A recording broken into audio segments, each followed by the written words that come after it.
Hi friends, स्वप्न खुशबू चॅनलमध्ये तुम्हा सर्वांचं स्वागत आहे.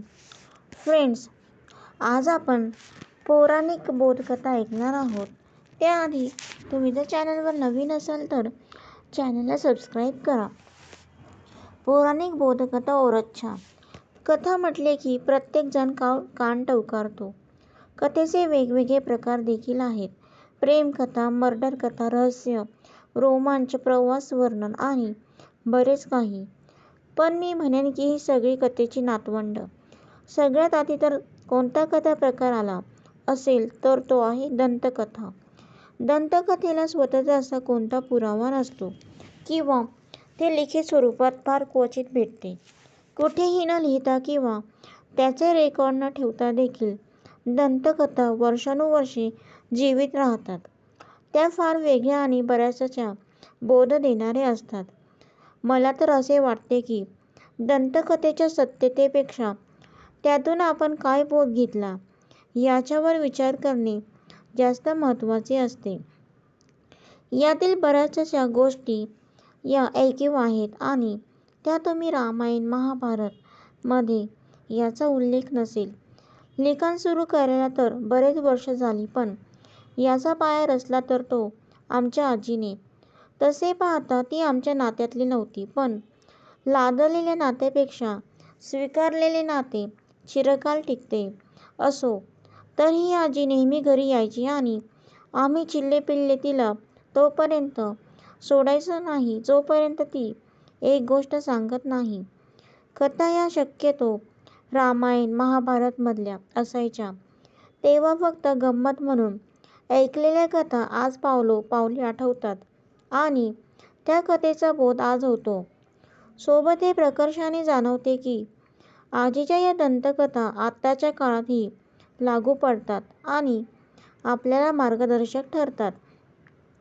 आजीने या दंतकथेचा वारसा माझ्याकडे दिला आणि तो आता मी पुढे पास करत आहे. वाचकांना हात जोडून विनंती आहे की या दंतकथा आहेत याचा आधार बहुधा पुराणात सापडत नाही, तरी कथेपेक्षा ही कथा आपल्याला काय शिकवून जाते यावर लक्ष ठेवू. माझा कोणाच्याही धार्मिक भावना दुखवायचा तीळमात्र उद्देश नाही.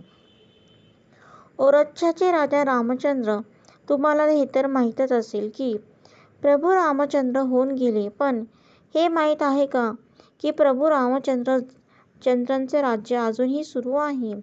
अहो खरंच, आज देखील प्रभू रामचंद्र जे राज्य सुरू आहे आणि ते आहे मध्य प्रदेशमधील ओरछा या गावात. झाशीपासून साधारण 18 किलोमीटरवर हे गाव आहे. तिथल्या लोकांची अशी मान्यता आहे की आज देखील प्रभू रामचंद्र त्यांचे राजा आहेत.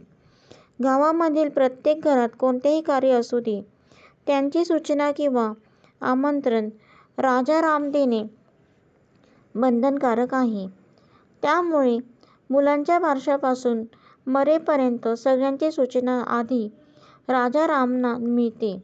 स्थानिक लोकांना असे का विचारले तर हे दंतकथा सांगतात. कोणा एकेकाळी एक राजा होता, मधुकर शहाजू देव. हा राजा कृष्ण भक्त होता. भक्त म्हणण्यापेक्षा त्याला कृष्ण वेडा म्हणले तर जास्त समर्पक होईल. तो सदा सर्वदा कृष्ण भक्तीत तल्लीन असायचा. पण त्याची राणी, जिचे नाव कमला देवी, ही रामभक्त होती. दोघेही आपल्या आराध्य देवतांवर निस्सीम भक्ती ठेवून होते.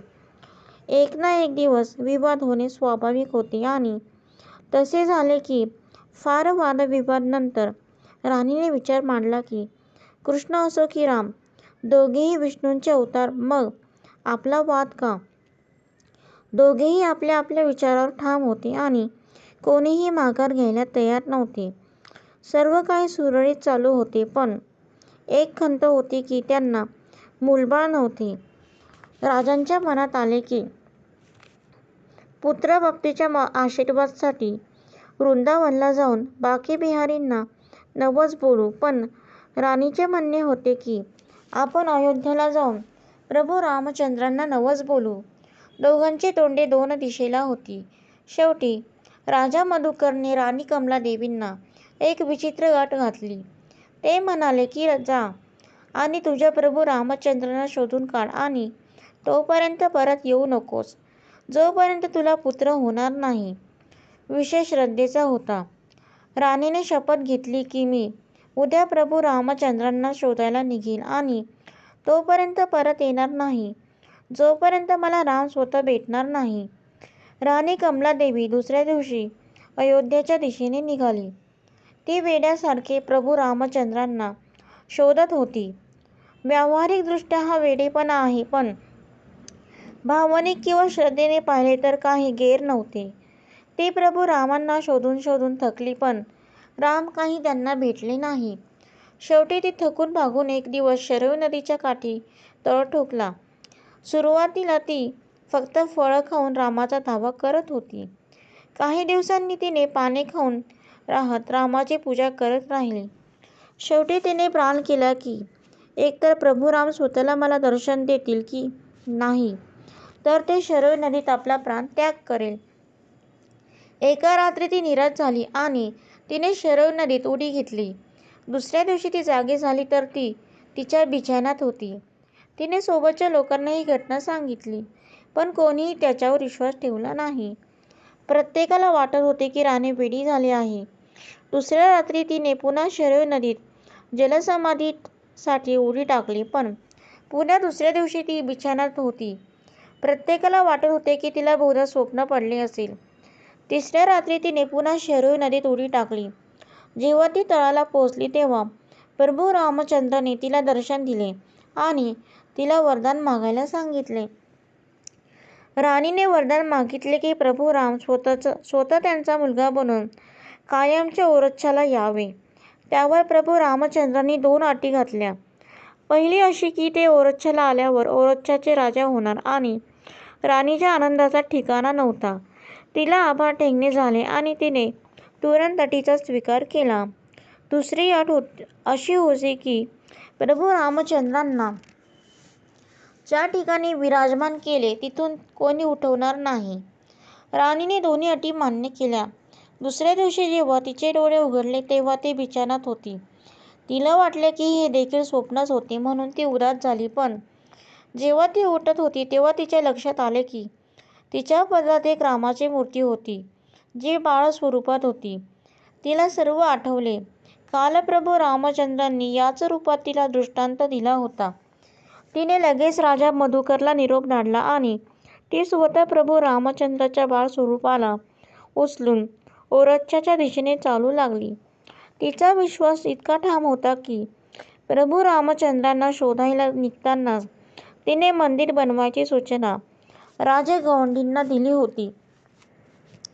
तिकडे राजा मधुकरच्या स्वप्नात येऊन श्रीकृष्णांनी कानउघाडणी केली आणि सांगितले की राम आणि माझ्यात काही फरक नाही. राजाला कमलादेवी राणीचा निरोप मिळताच तो तिच्या स्वागताला तयार झाला. राणी बाळा श्रीरामांची मूर्ती घेऊन येताना पाहताच सगळ्यांना आनंद गगनात मावेनासा झाला. प्रभू रामचंद्राचा जय जयकार करत संपूर्ण नगरात त्यांची मिरवणूक निघाली. तोपर्यंत राणीच्या आज्ञेप्रमाणे भव्य असे चतुर्भुज मंदिर बांधण्यात आले होते. राजवाड्यापर्यंत पोहोचूपर्यंत रात्र झाली होती. मूर्तीची प्रतिष्ठापना सकाळच्या मुहूर्तावर करावी या विचाराने राणीने ती मूर्ती आपल्या स्वयंपाकघरात ठेवली. दुसऱ्या दिवशी मूर्ती हलवली तर ती काही हलायची नावच घेत नव्हती. तेव्हा राणीच्या लक्षात आले की प्रभू रामचंद्राची दुसरी अट, एकदा ते ज्या ठिकाणी बसले त्यांना तेथून कोणीही उठवणार नाही. तेव्हापासून आजपर्यंत प्रभू रामचंद्र राणीच्या स्वयंपाकघरात विराजमान आहेत आणि चतुर्भुज मंदिर तसेच रिकामे आहेत. अशी मान्यता आहे की प्रभू रामचंद्रांचा डावा पायाचे जर दर्शन झाले तर तुमचा नवस पूर्ण होतो. त्यामुळे आज देखील प्रभू रामचंद्रांची सत्ता आहे. तिथली नगरपालिका देखील कोणतेही आदेश काढताना सगळ्यात वर नमूद करतात की राजा रामाच्या आदेशानुसार रहिवासी प्रभू रामचंद्रांचे लग्न आज देखील थाटामाटाने करतात. मार्गशीर्ष महिन्याच्या पंचमीला हा उत्सव असतो. संपूर्ण शहर सजवले जाते आणि सगळ्या विधी संपूर्ण केल्या जातात. जसे नवरदेवाला तेल चढवणे, हळदीचा कार्यक्रम देखील होतो. प्रत्येकजण आपल्या शक्तीप्रमाणे पत्रिका देखील छापून संपूर्ण गावाला बोलावले जाते आणि थाटामाटात हा विवाह सोहळा पार पडतो. ही कथा होती राजा मधुकर, राणी कमलादेवी आणि राजा रामची. लवकरच भेटू एक नवीन दंतकथा घेऊन. तर फ्रेंड्स, कसा वाटला माझा व्हिडिओ? तुम्हाला जर माझा व्हिडिओ वाटला असेल तर लाईक करा, शेअर करा, सबस्क्राईब करा. पुन्हा भेटू एका नवीन व्हिडिओसह. तोपर्यंत बाय.